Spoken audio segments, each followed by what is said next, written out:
Okay, welcome everybody.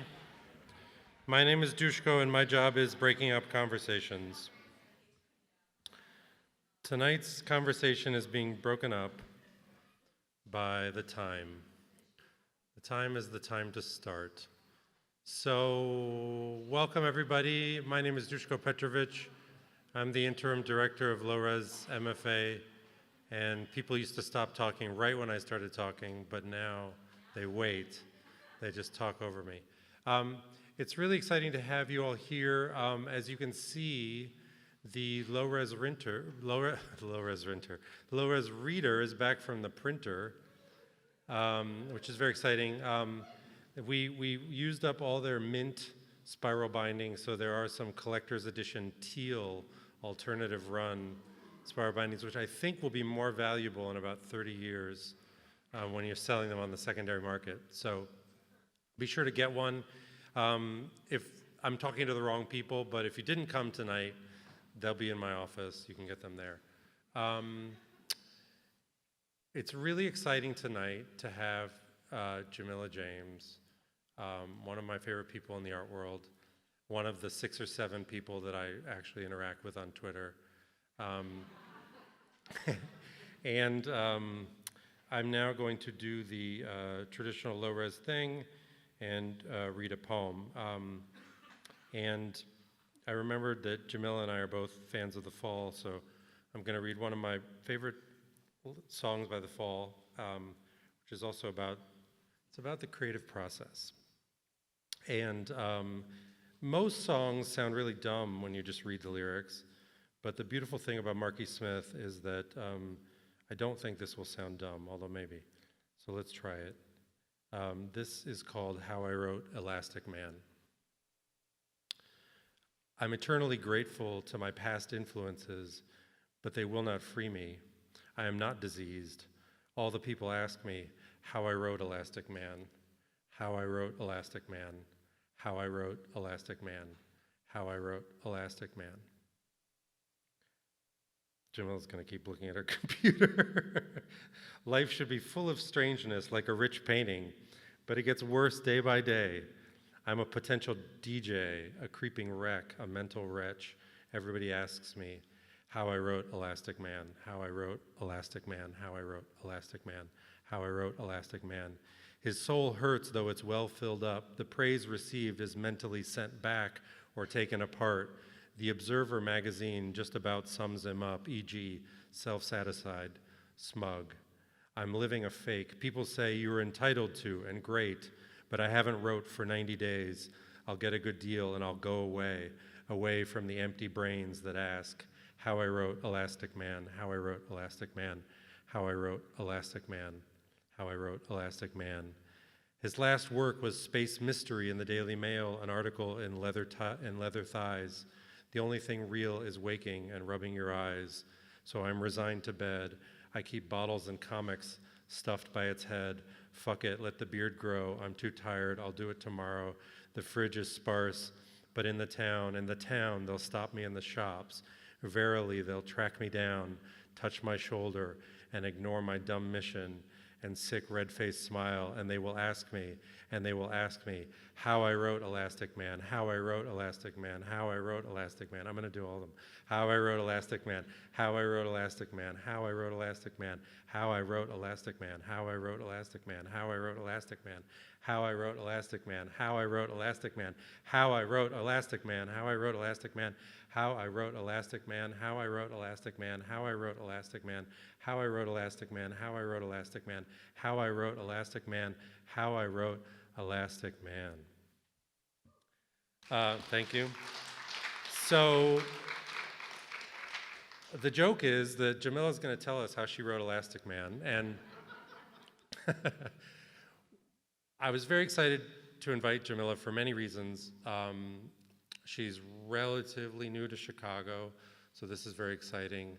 There was a rumor going around that this is her first public talk in Chicago, so not sure I can confirm that, but it sounds good to me. And I'm an editor. Curators are similar to editors in that a lot of their work goes unseen and unexplained, and is something of a mystery to people. And so I think everybody knows I'm really into demystification, and I do think it is very demystifying to hear from a great curator how they wrote Elastic Man, and to see what that process is like and realize that there's a person behind all these shows, and there's a person working with the artists, and there's a person thinking about the big picture and guiding everybody through this process. So that's very, very exciting. I'm now going to read some of Jamillah's bona fides. Jamillah James is Manilow Senior Curator at the Museum of Contemporary Art, Chicago. She was co-curator with Margot Norton of Softwater Hard Stone, the 2021 New Museum Triennial, and has held curatorial positions at the Institute of Contemporary Art in LA, better known as ICA LA, Hammer Museum in Los Angeles, and I think fellowship at the Studio Museum, right? Yeah, I think that's where we met, and at the Queens Museum in New York. She has also received the Noah Davis Prize from the Underground Museum and the Chanel Culture Future Fund, and an Andy Warhol Foundation for the Visual Arts Curatorial Research Fellowship, and a Via Art Foundation Curatorial Fellowship. Join me in welcoming Jamillah James.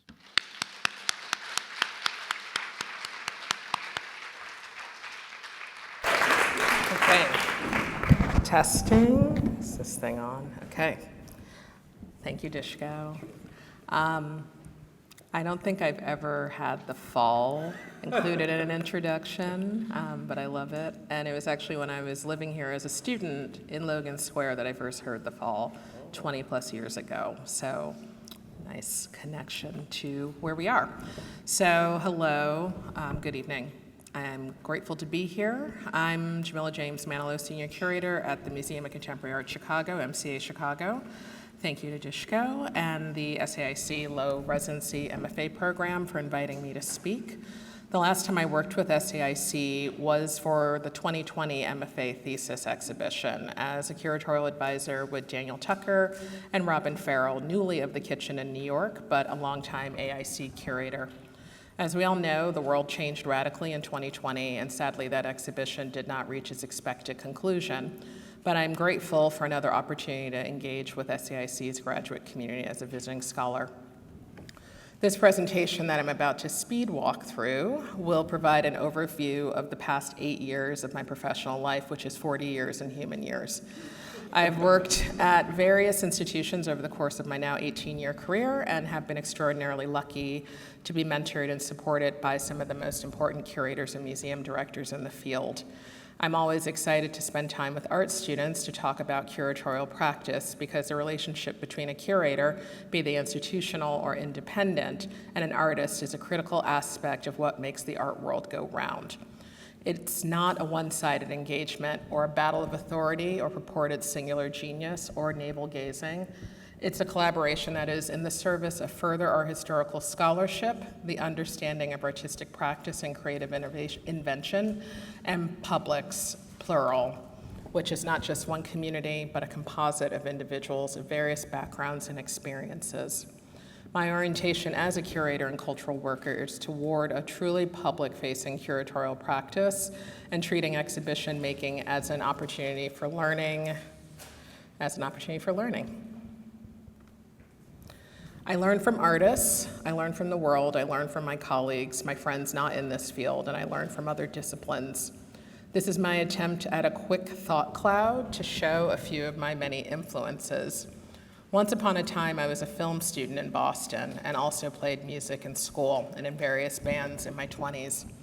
My mother was a music teacher, and I've played violin, tuba, drums, and bass, and also was in marching band at different intervals in my life. Music has been a key motivator for my eventual turn towards the visual arts through bands I liked, some of whom were visual artists. One of the images on this slide, the one that is second on the left-hand side, was of an exhibition that I saw in 2006 at PS1 in Queens, one of my favorite museums, called Music is a Better Noise. Its title taken from a song by the English band Essential Logic.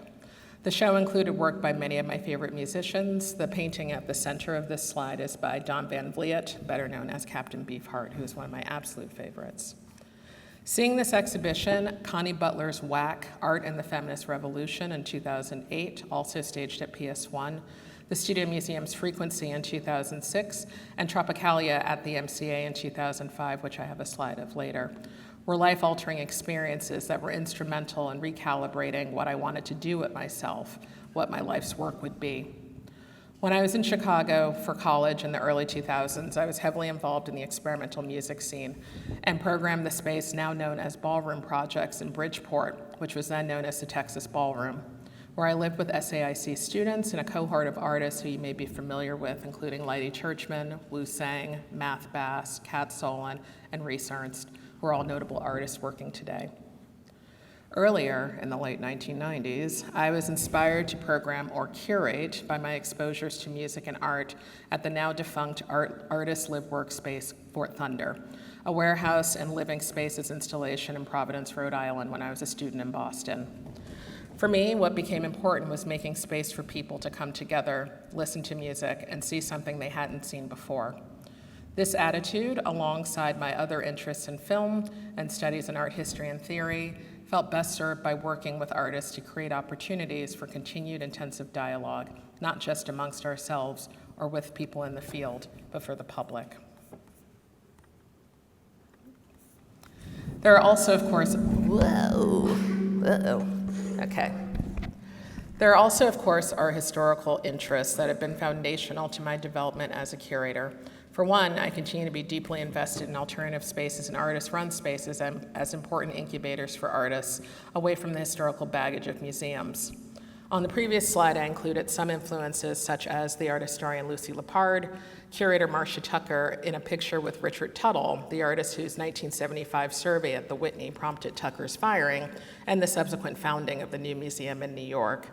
Kiniston McShine, a Black curator who worked at MoMA and the Jewish Museum, who curated two art historically significant exhibitions, Information in 1970 and Primary Structures in 1966, the first institutional exhibition on minimalism.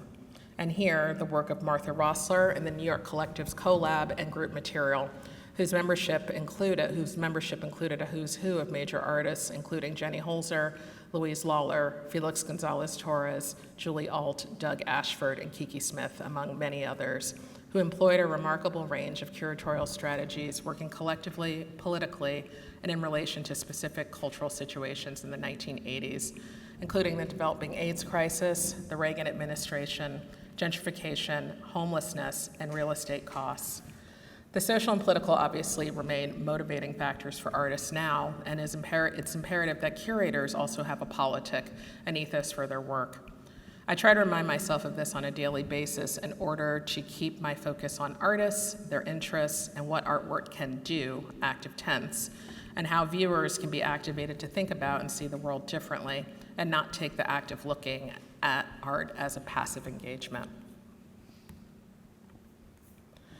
I've worked at a wide range of museums and I've worked with a wide range of artists in various settings, hosting exhibitions, concerts, and programs where I lived when I was a student, alternative and artist-run spaces throughout the US and Canada, and in curatorial positions at museums, including the Queens Museum in Flushing, my first institutional job after several years of working independently, the Studio Museum in Harlem, the most influential museum dedicated to artists of the African diaspora, and two museums in LA, where I lived for 7 years, the Hammer at UCLA and the Institute of Contemporary Art Los Angeles, which was the former Santa Monica Museum, after stints in New York and Baltimore and a temporary detour in Philadelphia. As with all institutions of any size or focus, there can be a barrier between the public, its perception of museums, and the institutions themselves.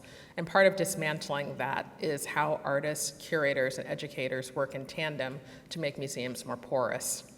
Museums are also deeply entwined in legacies of global colonialism, which will take decades to untangle, which makes them very fraught spaces. I'm still a believer in museums and their potential, but my perspective towards them has always been framed by my own subjectivity as someone who knows what it's like to be on the inside looking in, and as a person who's acutely aware of how museums can still enact exclusion through the prism of race, class, gender, disability, and other vectors, even in their vigorous attempts to do otherwise, historically or present. My research is focused on American and global contemporary artists after 1980, which is art made in my lifetime, and specifically the contributions of Black, Indigenous, and POC artists, women, non-binary, and trans artists, and queer artists in the socio-political context of the past 40 years. I'm committed to supporting emerging and underrepresented artists, forging intergenerational creative genealogies, and interdisciplinary experimentation, and the troubling of artistic and institutional convention.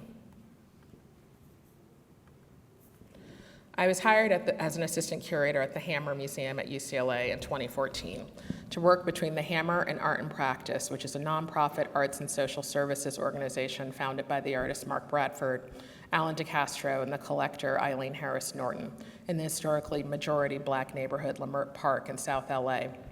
Art and Practice is now in its 10th year in partnership with other museums and continuing its mission of providing support to transitional aged youth. Over the next 2 years, I worked on staging exhibitions between the Hammer and Art and Practice of Charles Gaines, his first museum survey, Grid Work 1974 to 1989, which traveled from the Studio Museum where I worked closely with curator Naima Keith on its organization. I also worked on Mark Bradford's first solo exhibition in Los Angeles, where he was born and raised, which was curated by Connie Butler, then chief curator of the Hammer and now director of MoMA PS1. The exhibition included a site-specific wall excavation by Mark, which I showed on the previous slide, and a commissioned video called Spider-Man. For the publication, which was a reader, I authored an illustrated chronology, which was a timeline of queer and Black activism in Los Angeles and how those gave way to AIDS activism in the 1980s, which is an area of ongoing research for me. I also organized 2 exhibitions of Nigerian painter Njideka Akinyele Crosby, her first solo museum exhibition, which was at the Hammer, and a related exhibition of new works, The Beautiful Ones, at Art and Practice. And lastly, a presentation of Simone Lee in 2016, which was my last exhibition at the Hammer, which included a new version of her cupboard sculptures and a video that she made with Arthur Jaffa and the curator Rashida Bumbray, who's formerly of The Kitchen, who I consider a major influence on my path as a curator, and a number of new ceramic busts for her No Face series. For my work at Art and Practice, it was always an open dialogue with Mark about how these exhibitions would affect the public and centering the immediate audience of Leimert Park in South LA. He wanted to focus on Black and Latinx artists and for there to be some engagement with the neighborhood's history. Some key projects that I curated in my time with this mandate in mind was an archival presentation of the Brockman Gallery, which was on Degnan Boulevard around the corner from Art and Practice's main space. From 1967 to 1989, the gallery, founded by brothers and artists Dale and Alonzo Brockman, worked with and exhibited many important Los Angeles and national artists early in their careers, such as Betty Saar, Noah Purifoy, John Outerbridge, and David Hammonds. One of my favorite parts of working on this exhibition was seeing a price list from a show, David Hammonds' first show in Los Angeles, where a work was $200. That is a long time ago. This gallery became a fixture in LA's ecosystem and made space for Black and brown artists at a time when museums were not broadly including these artists in their programming or made significant curatorial missteps that tokenized these artists. Of course, these issues still impact the field. The digitizing of this important archive of Black artistic production was supported by Art and Practice during a residency and prepared the archive for its ultimate acquisition by the LA Public Library, so this material can be accessed by a scholarly and non-scholarly public for years to come. The last exhibition I organized for Art and Practice was an exhibition of Alex DeCorte. The exhibition was a presentation of 4 2012 videos that continue the artist's investigation of Arthur Rimbaud's A Season in Hell, in addition to several newly commissioned works. My dialogue with Alex began in 2008, shortly after he finished at Yale. After many attempts over the years to produce a show, we finally succeeded, which demonstrates the importance of sustained dialogue and partnership with artists over time. Throughout my time at AMP, I also organized public programs with artists such as Kevin Beasley, Jenny C. Jones, and Colleen Smith, among others, in the interest of making artists accessible to an audience in an intimate setting, which remains a governing principle for me. On to ICALA, where I spent 5 critical years. In 2017, I was appointed curator at the Institute of Contemporary Art Los Angeles, which is the former Santa Monica Museum of Art. Historically, this museum, the only non-collecting museum or Kunsthalle in LA, was noted for its support of artists at the emerging and mid-career level, and for advocating for under-recognized or under-exhibited global artists. In the 30-plus years of its operation, the museum hosted several early exhibitions by artists who have since gone on to enjoy critical success and wider visibility, such as Pope Bell, Mickalene Thomas, Kelty Ferris, Henry Taylor, and Laura Owens, as well as influential exhibitions by established figures such as Michael Asher, Hannah Wilke, Diana Thader, and Carrie James Marshall, among others.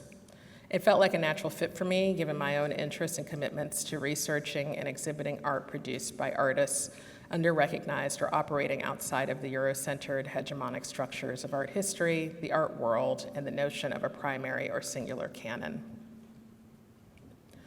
The conceit of establishing a new museum in a different context, moving from the well-heeled confines of Santa Monica to downtown Los Angeles, where the impact of gentrification, displacement, and homelessness had been ground zero for a national discourse on economic inequity, is one that we still grapple with on a daily basis, as the museum thought of new ways of engaging these issues in a thoughtful and constructive way, as well as continuing to build on a legacy of innovation and experimentation, and focus their attentions on how the curatorial program and the artists that we showcased could better reflect the social conditions in which we were living and working.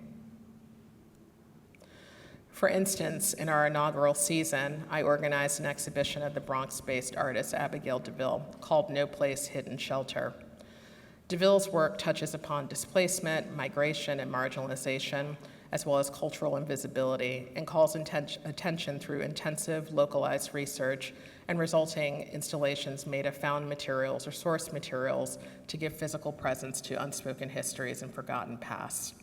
The exciting thing about working on this particular exhibition is that because the museum had just opened or was about to open to the public, it was a perfect white cube in the project room. And I let Abigail go nuts in there with all kinds of materials that she sourced from all over LA.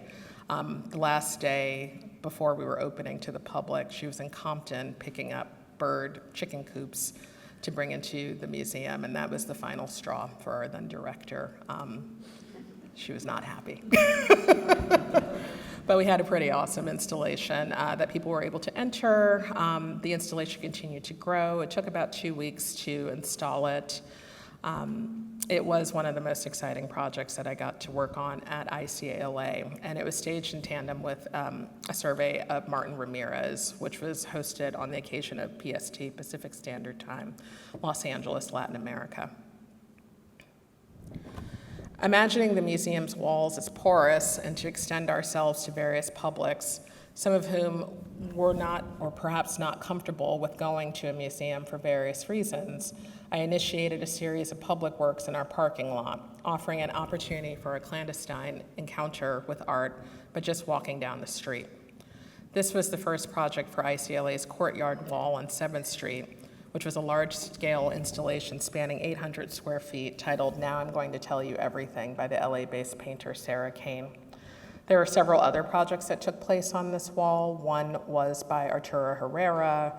Then there is now an installation by Christine Sun Kim, and it's been used in various iterations since we started using the wall. And what was really nice about having this wall on 7th Street, we were across the street from the Greyhound station. So there was a lot of traffic up and down 7th Street. And we would have people stop by, look, maybe come into the museum, oftentimes not. It also became a selfie hotspot. This one in particular Lyft used it in an ad. We had to send them a cease and desist.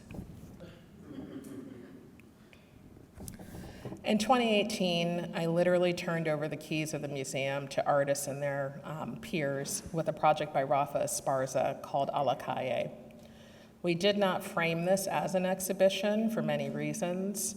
The project room at the museum functioned in this project as not just a place to display art, but as a site of production and community building, with the artists inviting 15 collaborators to use our space as a workshop, studio, and a showroom for their work. Over the course of the exhibition, it continued to grow. When we opened the show, it was just the 4 adobe paintings on the back wall and then that ground of cracked adobe. And then over the course of the presentation, it continued to expand with costumes that Rafa's various collaborators made with the interest of moving towards this performance, which happened on Santee Alley in LA, if any of you are familiar with that space. It's mostly a commercial thoroughfare, but for that day, we turned it into a performance space. It did open up interesting conversations about what is public space and what is private space, and we learned that Santee Alley is private space, even though it's an open-air market. So here is the Instagram documentation of A La Calle, the performance that Esparza organized with his collaborators on Santee Alley. Which is a place that is an open-air market for clothing, cosmetics, flowers, and other goods. Many of the people that were in this performance had varying relationships to Santee Alley. I heard time and again that people would go there to get their looks together, to go to the club, or to just shop for things for their parents, or to get flowers and other goods. What happened on this day was that about 25 plus performers showed up at Santee Alley wearing outfits and other things that they had produced in the project room at ICALA. And then we did a procession through Santee Alley. This performance was an opportunity to locate queer and multi-ethnic subjectivities into the public sphere. Rafa's project for the ICA revealed the potential of museums to be an important conduit and partner and gathering space for various communities that they serve. De La Calle activated the museum as a transitional zone and also as a commons that highlighted discursive practices and experiences from Rafa's network of peers and places inside and outside the art world. Part of my imperative for my work at ICALA was to foreground artists with ties to Los Angeles, past and present, and to make exhibitions that highlighted the truly extraordinary history of artistic production in the city. Something that I loved about LA's artist community was the ready embrace of teaching as an extension of studio practice. And you would see often major artists at openings for their students and vice versa, and you would always see artists at every opening in LA. And there was this nice traceable genealogy of artists who had been taught by someone who then taught somebody else in this ongoing procession of teaching and exchange. And there were artists that taught in tandem with having a very active and highly visible career. The city is home to many storied art schools, UCLA, Cal Arts in Valencia, USC, some of the Cal State schools, and Art Center, where I had an ongoing appointment as a visiting critic for 5 years in the graduate studio department. 2 personally significant exhibitions that I organized at ICALA was the first museum solo exhibition of B. Wertz called This Has No Name, which focused on his work after 1980.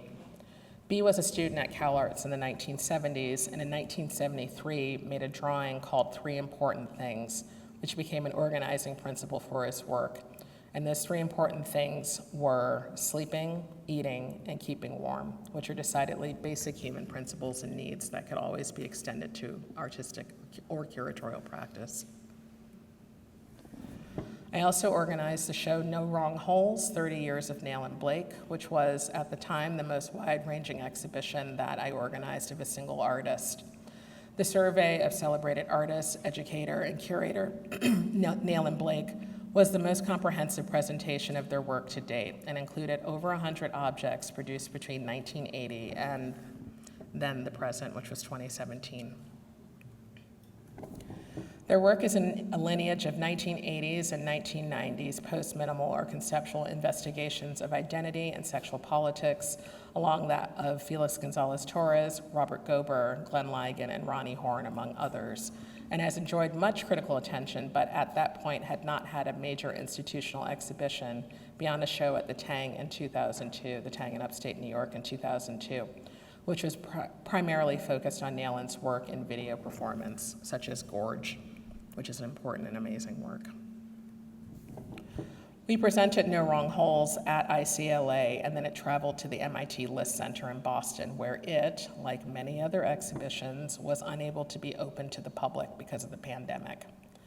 The exhibition was in LA, a homecoming of sorts for Nayland to California, where they spent many years both as a student and as a working artist before returning to New York, where they grew up and continue to live now.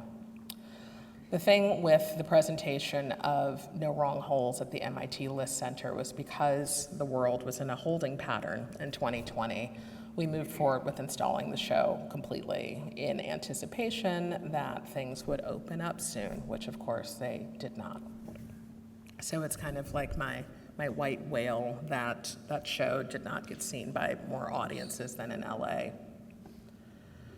As part of my responsibilities at the museum, I would occasionally work with guest curators and manage the production of their exhibitions and help them realize it for the museum's particular context, and to also meet the museum's mission and objectives, which were a commitment to upending hierarchies of race, class, and gender. Our mission statement was written in part by Andrea Fraser and Charles Gaines, who are both on the ICLA board and were on the Artists Council, who we considered as a governing body for the museum.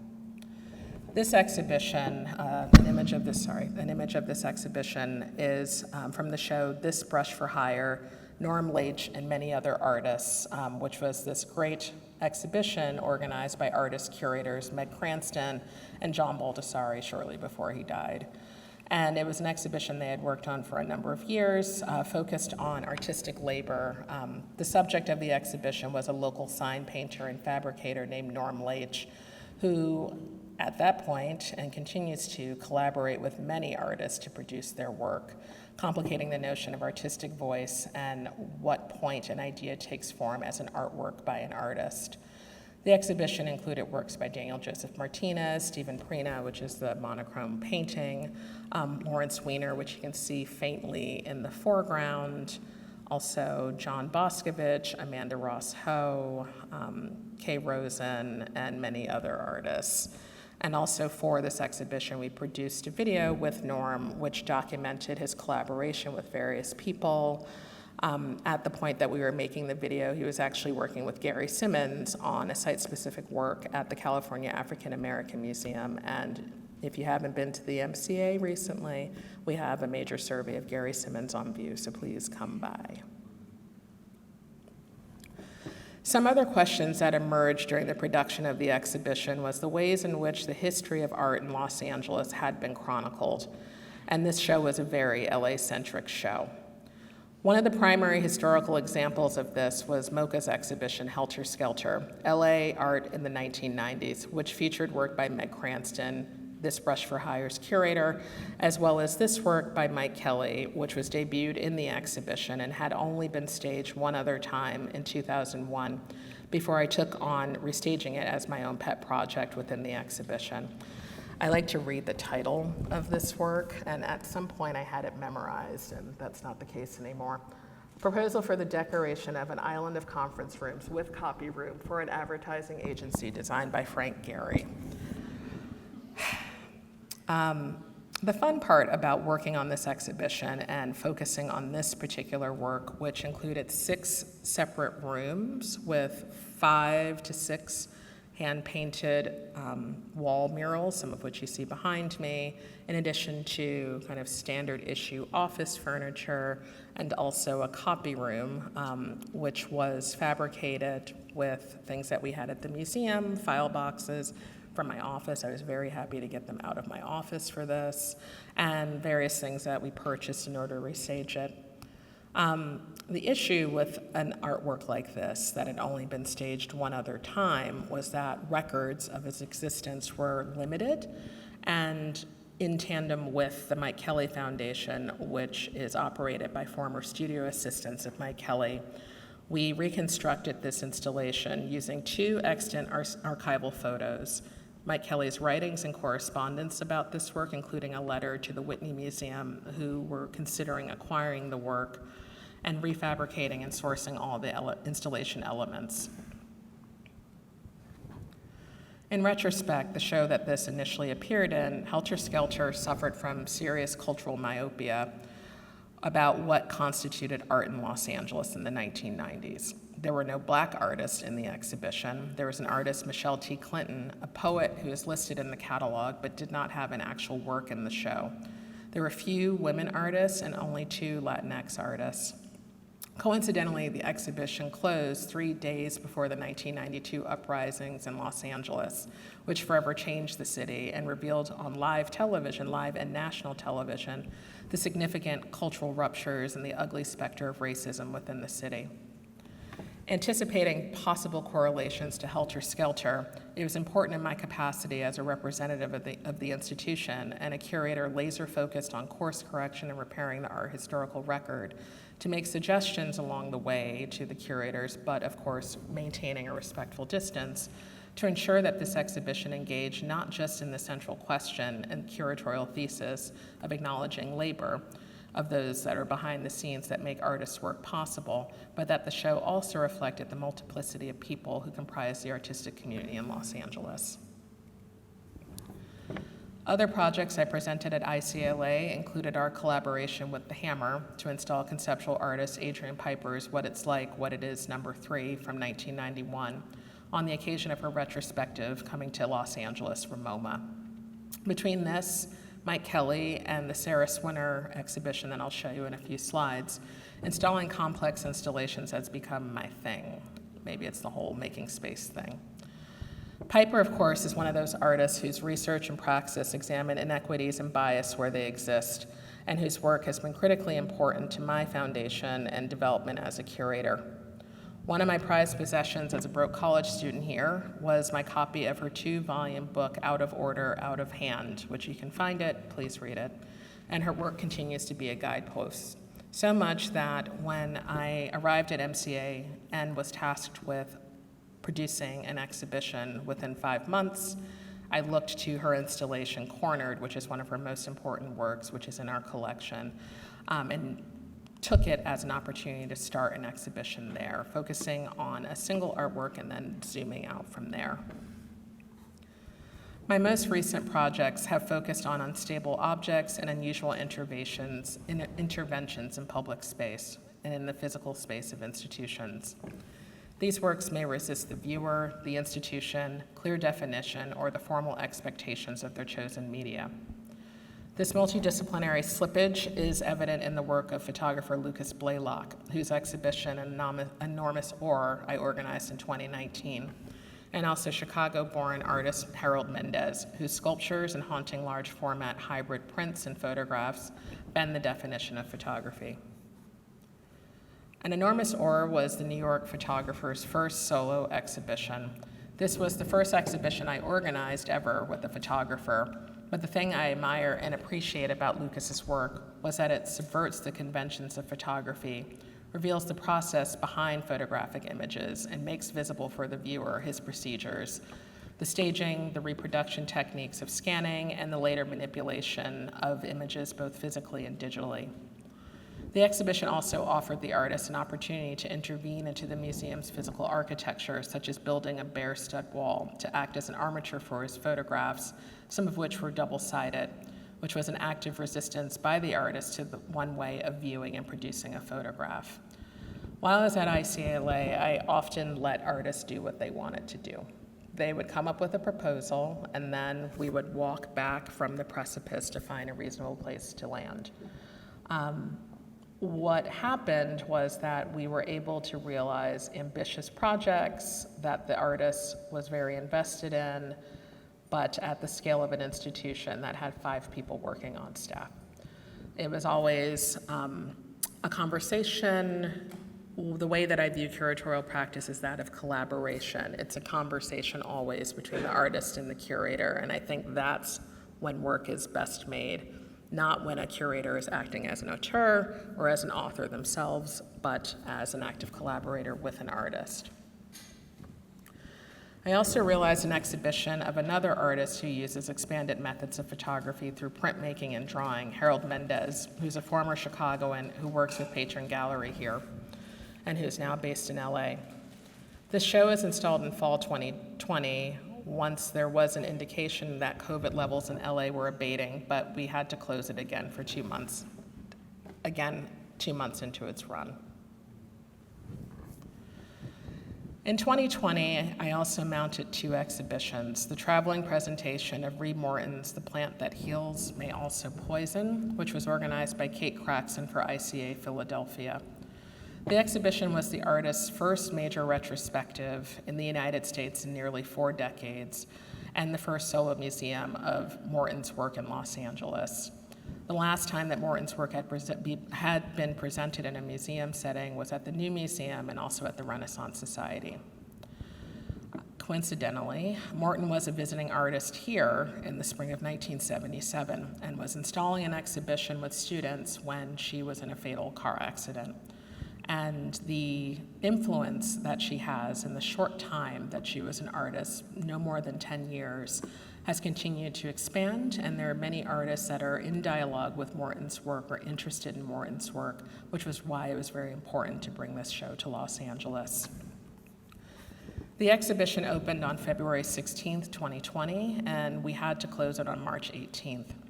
Unfortunately, the exhibition was never reopened to the public, even with an extension through July. It was an unfortunate bit of timing that this exhibition was on view when the pandemic began. Morton's work was rarely seen in Los Angeles, and given the fragility and conservation concerns related to her material choices, such as a material called celastic, it'll be increasingly difficult for this work to travel and to be seen in coming years. Working on this show and the Nail and Blake exhibition remain my proudest moments as a curator, but are also bittersweet given the lost opportunities for this work to reach broader audiences. One of my last exhibitions at ICLA was The Inconstant World in 2021, which featured an intergenerational and international group of artists, many of whom were based in Los Angeles, whose work tested the limits of perception and abstraction. The show focused on visibility and illegibility as artistic strategies, centering the body, language, and the experience of time as points of departure. The exhibition engaged the limits of representation and images as sites of interpretation and was a way to process the distance and isolation of the pandemic.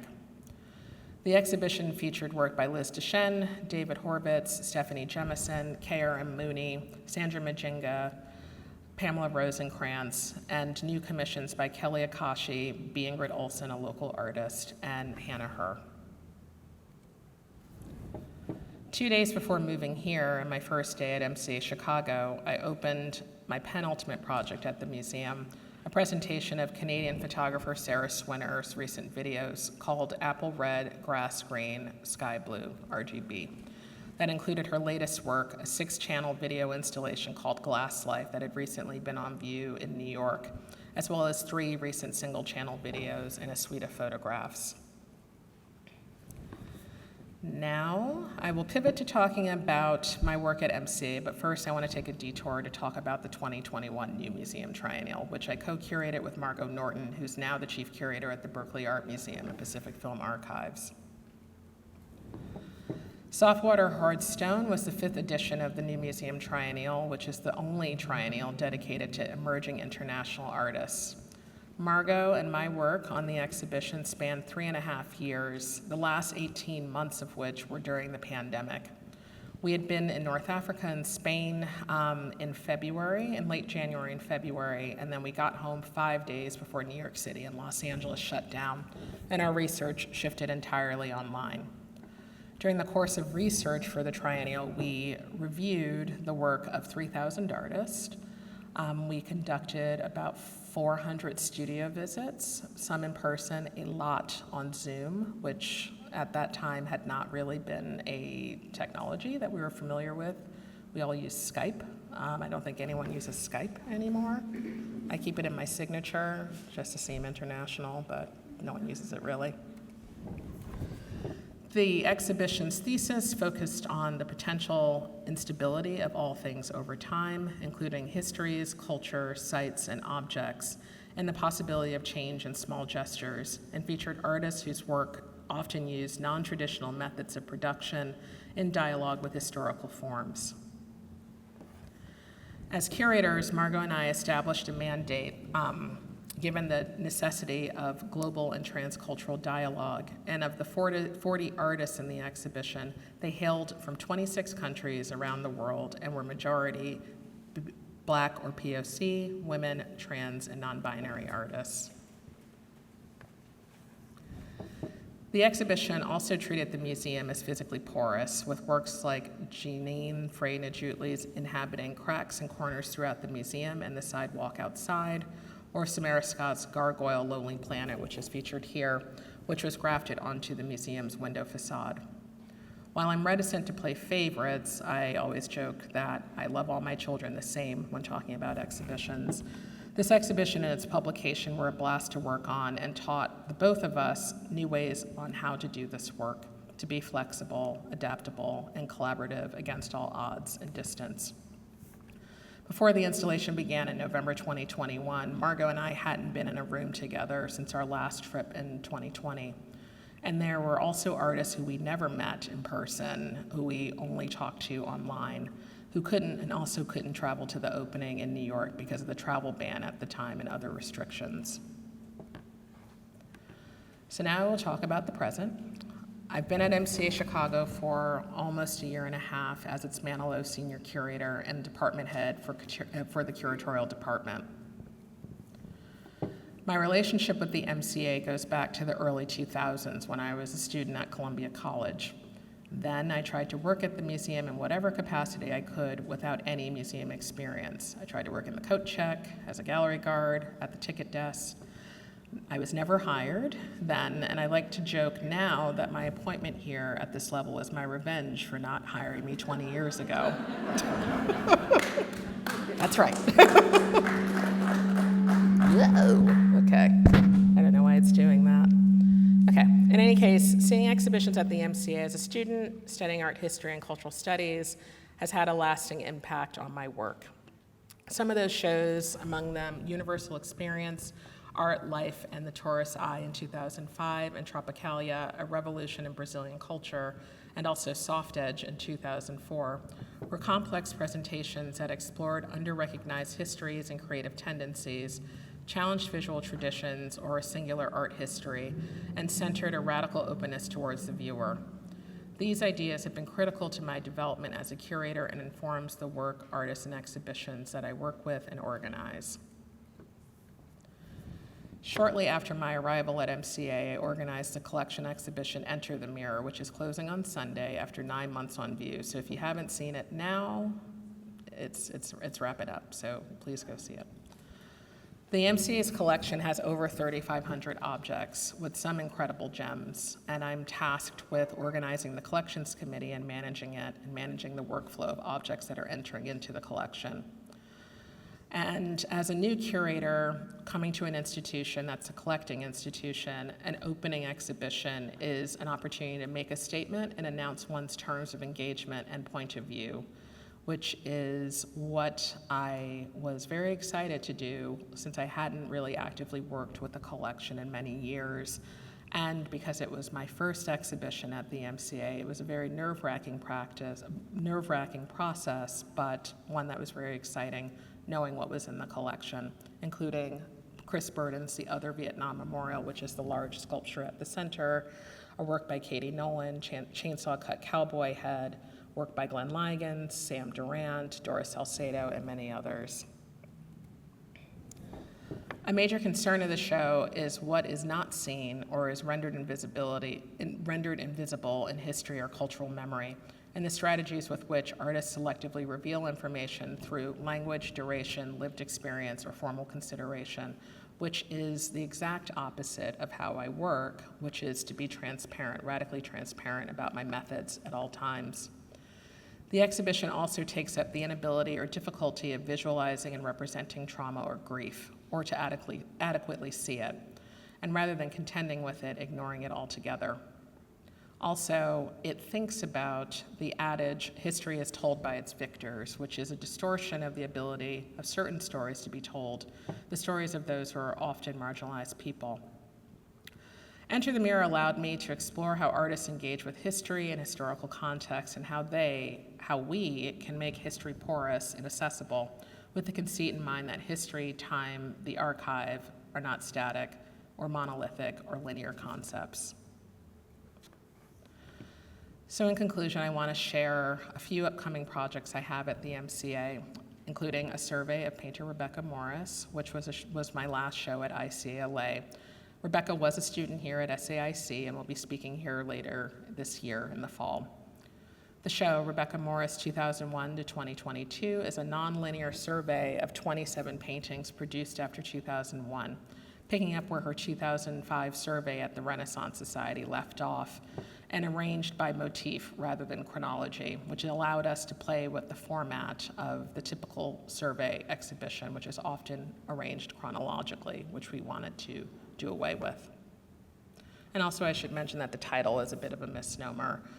2001 to 2022, it's 21 years. Typically it's 20 years or 30 years or 50 years, so we wanted to have a little bit of play there.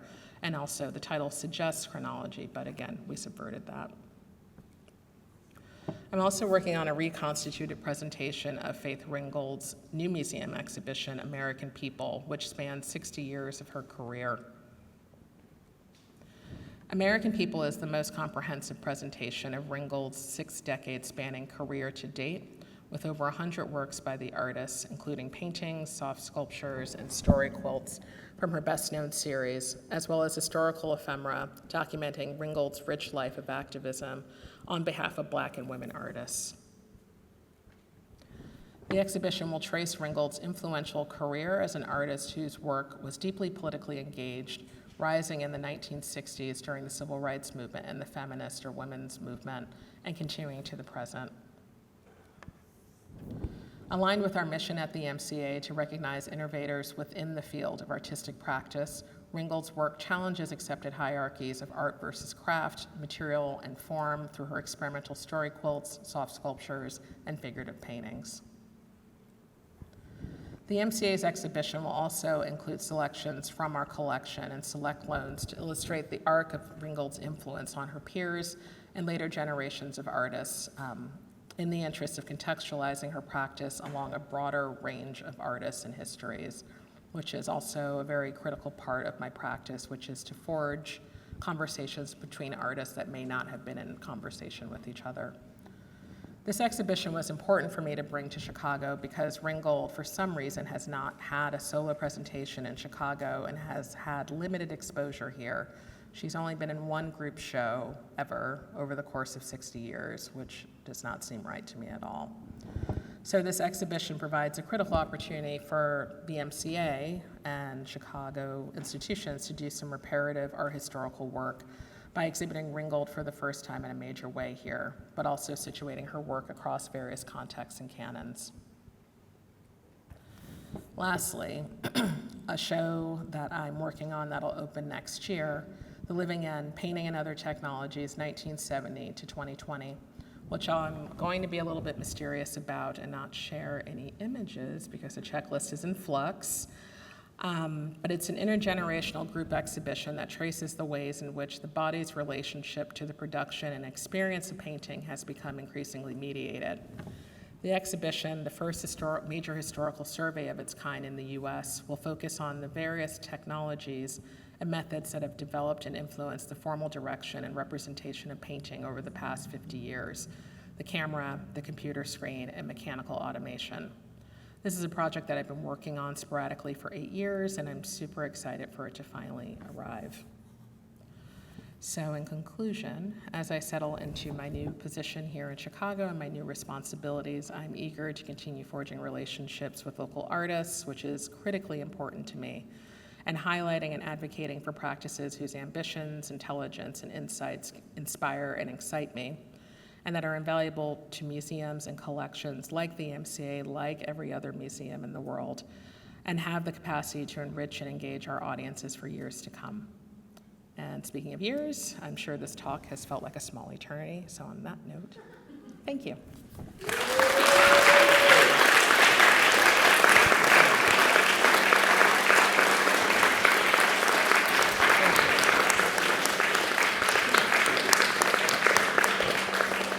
I am happy to answer questions. Yeah, we do it like a Let's talk do show that. with mics and Okay, everything. great.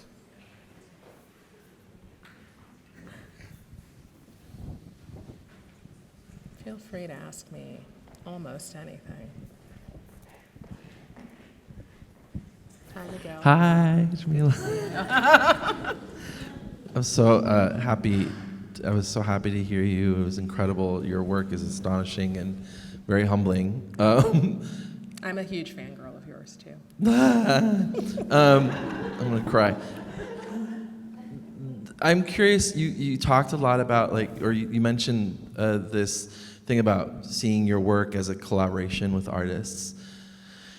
I just want to hear more about how, because it's also like incredible breadth of work that you've done and so many different kinds of people that you're working with, but then also working, I'm imagining, with estates and, just like all the so I'm kind of curious about, when I hear collaboration, I hear also, I think, also compromise, and so I'm kind of curious for you to maybe spill the tea a little bit on maybe some compromises that you've had to encounter or that the artists have had to engage in with themselves in order to work with the institutions that you've worked with, which are all just so, major.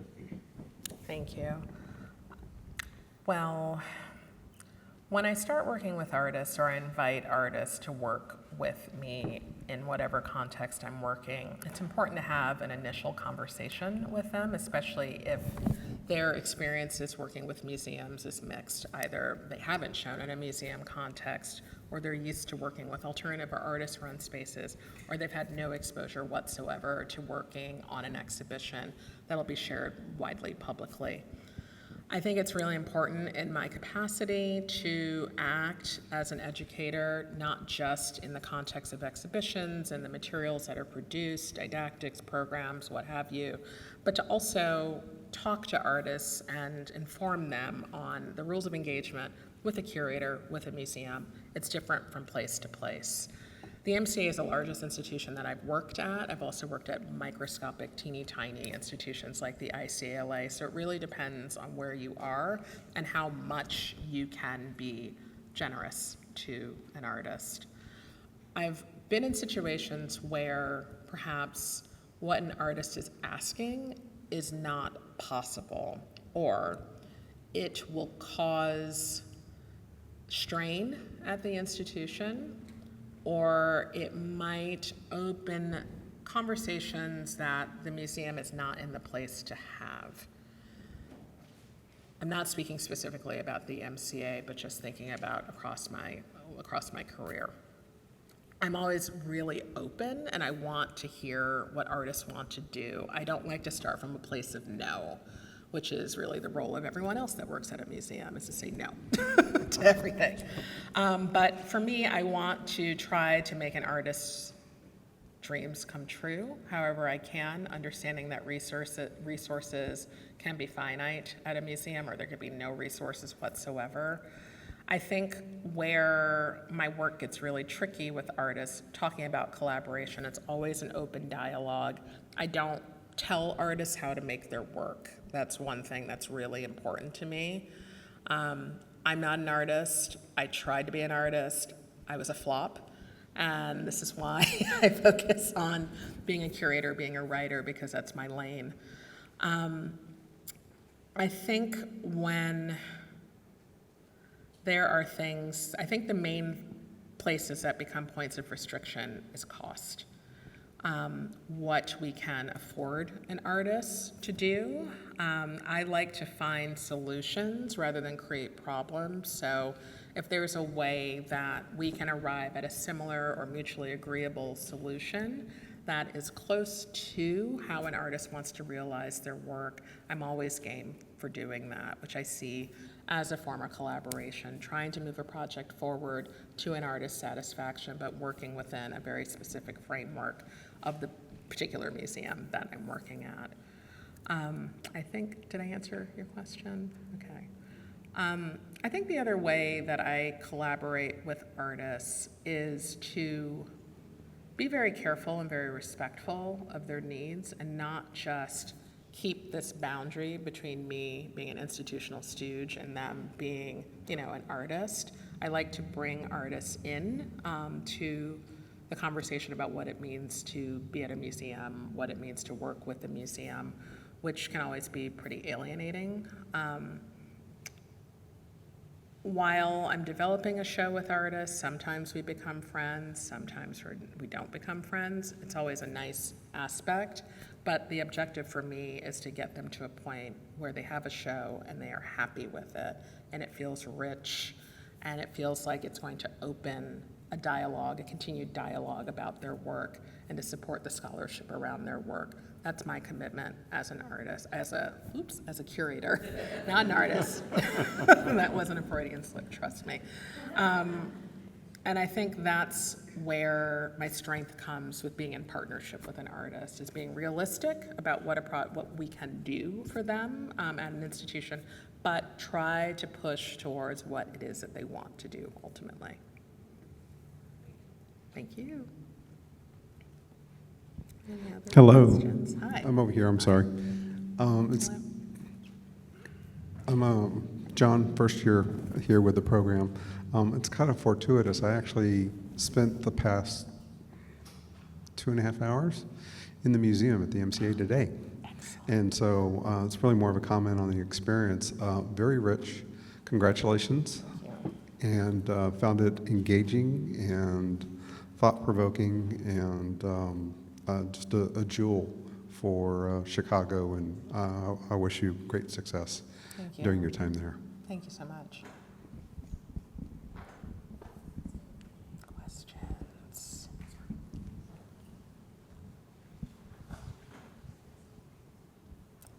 Yeah, great. Thank you. I have a question about some of the writing about strategic essentialism regarding feminism, and I'm wondering how that's played out professionally. Do you have, I missed the first part of your question, sorry. in part of the writing was about strategic essentialism, I believe, regarding feminism. It wasn't part of your talk, but it's part of the readings that you had assigned, which was really interesting to me. Do you know what I'm talking about? Yes. Yes. I'm wondering if you can plunge into that at all. I extrapolate about, I don't know, influences at work or ways to, I haven't heard the language before, so I'm intrigued and I'm just wondering what your thoughts are. Okay. I think If you we'll want. definitely get into that during the colloquium of Great. this weekend. But I would say, in terms of these isms that exist in our field, I like to take a more discursive view rather than being confined to a particular definition of what a feminism is, thinking about feminism as a multiplicitous, multifaceted project that isn't one singular narrative. I think I would like to reserve my thoughts for our discussion tomorrow. Thank you. You had a question. So I have a question, like for this Faith Ringgold show, how do you navigate getting all the parts and pieces from like all the different other museums, institutions, and collections? Okay, that's a good question. It has been a very complicated process bringing this show together, I have to admit. It was really important for me to do this show, to bring this show to Chicago. And it didn't matter how it had to happen, it was going to happen. And I pestered Massimiliano Gioni at the new museum for several months, who organized the show. And he's like, ugh, it's going to be challenging. It's only going to 2 venues here and then the De Young in San Francisco. We're dispersing the show afterwards. You're going to have to get 100+ objects from 75 different collections. Good luck. And I feel confident that the show will be a departure from the original show, as there are certain works that we cannot get for the show, given the age of a lot of the works. A lot of the works were produced in the 1960s. The paintings have a lot of conservation concerns. There are limits as to how long you can show a work that is textile. So a number of the institutional loans have been recalled and are not available for the show, which is deeply unfortunate, but making lemonade out of lemons, we're continuing to move forward. It's a good opportunity for us to revisit the framework of the original exhibition and be expansive about it. This is partly why there's going to be a collection show within the show, to create a new direction for the show. There are still going to be 120 objects in the exhibition. So of the original presentation, which was 150 objects, 30 we couldn't get. One of them is Faith Ringgold's masterwork, Die, which is in the collection of MoMA, which was very painful. And Ann Temkin sent an email that was very nice, but they have to do conservation work on it. It's been on the road in one show or another for the last 3 years. So they need to do some work on it. They want to put it back on view. It has not been on view at MoMA in many years. So it's hedging what the needs are of our partner or sister institutions in the field, but also trying to make the strongest show possible for Ringgold. I went to see her in April in New Jersey. She's a Jersey girl just like me. And she's very excited about the show. And what I want to do is make sure that this is the best possible show, given the circumstances and the difficulties of navigating various institutions, their politics, their needs of the time. So it'll be a different show, but I think it'll be a rigorous and interesting show nonetheless, and a way for people to be introduced to Ringgold's work if they're not familiar with it, but also, if you are very familiar with it, have an enriched experience of it. Thank you. I wanted to, back here, Say hi. appreciate you being here and thanks for all that you shared. I wanted to take you back to art and practice for a minute and to ask if you could talk a little bit about the differences between working with an institution like that was artist founded, and the work that it does in community, and even the institution of ICLA that you were at, or a larger institution like MCA here. I'm just curious about the different resources, the different philosophies, the creative tensions perhaps between, Yes, thank you. That's a good question. So, Art and Practice was an interesting case in that it was a partnership between the Hammer and Art and Practice that was funded by a grant. So there were certain mandates in the way that the grant was written, that there were certain objectives that had to be met through the grant. The Hammer had a public engagement department, which no longer exists at the Hammer. And this was a new opportunity for them to do community-based work, which they had attempted in other intervals, but they weren't successful. The conversation between Annie Philbin, the director of the Hammer, and Mark Bradford has been ongoing, even before Art and Practice took shape. So they had aspirations for the partnership to bring audiences from the west side of Los Angeles to Leimert Park, but most importantly, for audiences in South LA to go to the Hammer, to go to the Getty, to go to other institutions in Los Angeles. I think it was a successful partnership. I think it was maybe very ambitious to expect that kind of cyclical relationship to happen. I mean, attendance at Art and Practice was very good. There were some issues in terms of community relations with the space opening under kind of a shroud of mystery, where Mark had been in Leimert Park for years. Art and Practice was one of the buildings was his mother's hair salon. So he had ties to Leimert Park, but with its opening, with all of the construction workers and all of these buildings being purchased, there was some suspicion as to what was happening. So that was a complication with the project. Everything went off, well, but that was an unexpected complication of the founding of Art and Practice, the way that it operated in the first couple of months, and trying to provide content to an audience, but having to also navigate their concerns about displacement, their concerns about gentrification, the ongoing conversation about art washing also, which was kind of at its height and fever pitch at the time that Art and Practice was opening.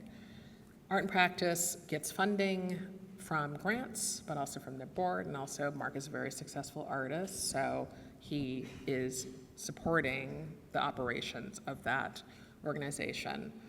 The work that the Hammer was doing had its own funding track. It had a $600,000 grant, which I had to spend down. The Alex DeCorte show spent a lot of that money, which was great because we were about to end the partnership and we hadn't spent all the money. So I was like, okay, who's an artist that I love? Let's go gangbusters and spend this up. ICLA was a different case in that it was a small institution, even in its incarnation as a Santa Monica museum. It ran its operations very lean. It had always had a small staff. Before we moved to downtown, it was 15 staffers, and then it got whittled down to 4. When I started, it was me, the director of education, and the development assistant. So it was always challenging being there in that Los Angeles has many museums, but there aren't many philanthropists in LA. The misunderstanding about Los Angeles is that, oh, it's Hollywood, there's tons of money here. It is not filtering into the arts or museum support. And it is a competitive landscape in terms of, there's people that support the Hammer, there's people that support MoCA, LACMA. Never the 2 or the 3 really mix. So as a small institution, that's a Kunsthal, that isn't a collecting institution, it was difficult to make the case for support. People in LA can be very transactional, and it was complicated raising money given that we were a very particular type of arts organization, and it was difficult sometimes to message in order to get additional resources, but we made do. The MCA is still, I'm still figuring things out there. It is a well-resourced institution, which is nice. It's nice to have people to work with. It's nice to be able to take a sick day and not get phone calls, and I can actually just be sick in peace. It's something I'm still adjusting to, though. There's a lot of people that are involved in every step, which is great and is very helpful, but I'm used to kind of this weird DIY track. So I'm learning how to work effectively at a large institution. It's going well, but it is a huge shift, I think. Thank you. Hi, I'm Jen. Thanks. I wanted to actually continue on what you were just talking about, coming to the MCA and navigating that. You've joined an existing team at a larger institution that has a collection and maybe its own philosophies around that or best practices and culture. And I was curious what it's like, as now you're in your career in a leadership role within the MCA, and how has that been, navigating that and coming in as a leader who can influence change and be influenced by what was there, maybe. Yeah, I'm curious how that's going or how you navigated. Maybe even a misstep if there were any. I don't know. Yeah, it's been good. It's been good. I think I'm in a unique situation in that I'm coming into an institution when there was a leadership vacuum for over a year. So Michael Darling and Naomi Beckwith, who were the senior team at the MCA, both left at the same time. Michael started his own organization, Museum Exchange, and Naomi went to the Guggenheim. So there was the space. The department kind of settled into a way of working without leadership, and our director hired me and our chief curator, Renee Morales, at the same time. So we were able to come in together, begin to learn how to operate at the institution together, and to be introduced to the curatorial team without kind of this one person coming in and it being very fraught, and then, you know, another person coming in. We actually had the history of the department, and we have an amazing team of curators, but it was a blank slate, really, because we had a bit of time between I don't want to say administrations, but the two groups of leaders. So, you know, we have this great opportunity to set the schedule for the next 5 years. When we arrived, there was a cliff, and there were no shows programmed in 2023, really. After a certain point, which is why I organized Enter the Mirror with 5 months, because we needed a second floor show, and I was like, I'll do it, and here we are.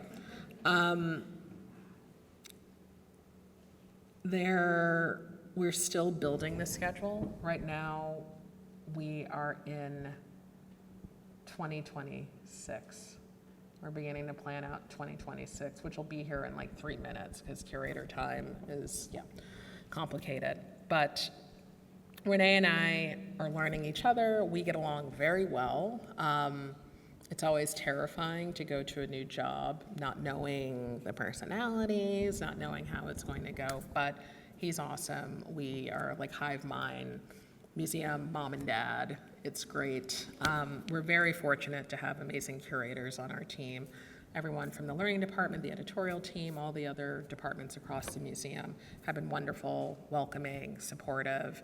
And then Madeline, our director, you know, she's like top of the field. So we're learning a lot from her. We're learning how things roll at the MCA. We have this amazing opportunity to change the program incrementally, but also to build upon the amazing legacy of exhibitions there, and also the amazing collection, which has been really exciting. So it's all good things. Thanks. Hi, I'm sorry. I feel like I just freaked everyone out. It was really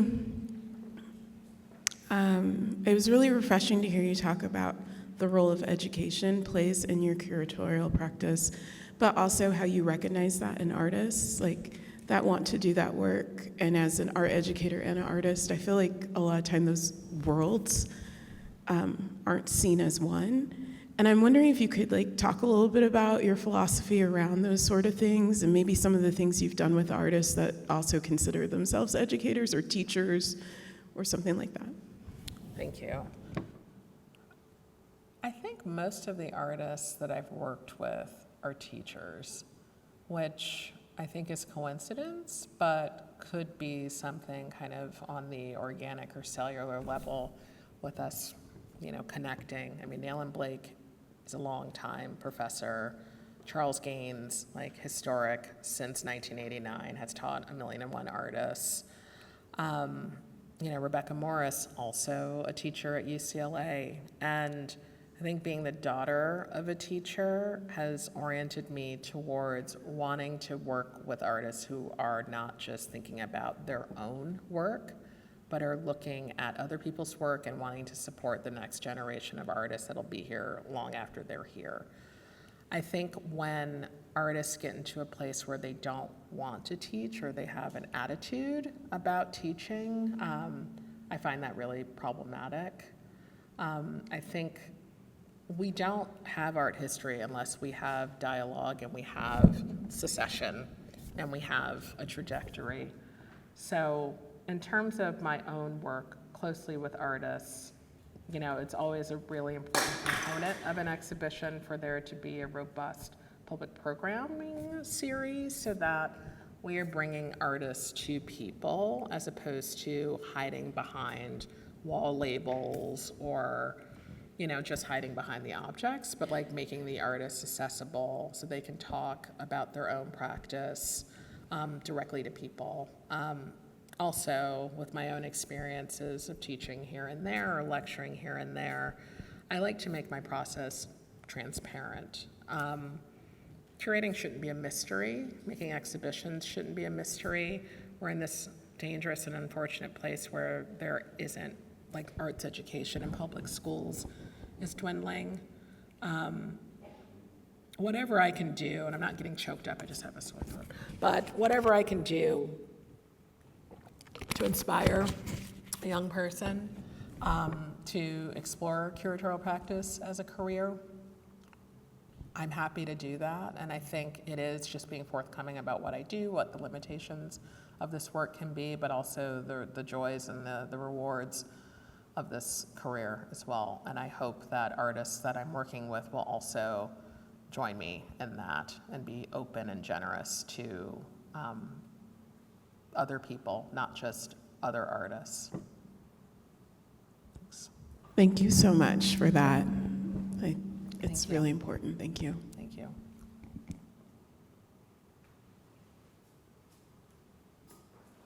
Anyone else? No? Okay.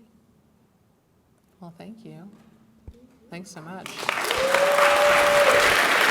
I look forward to hanging out with you all in the next few days.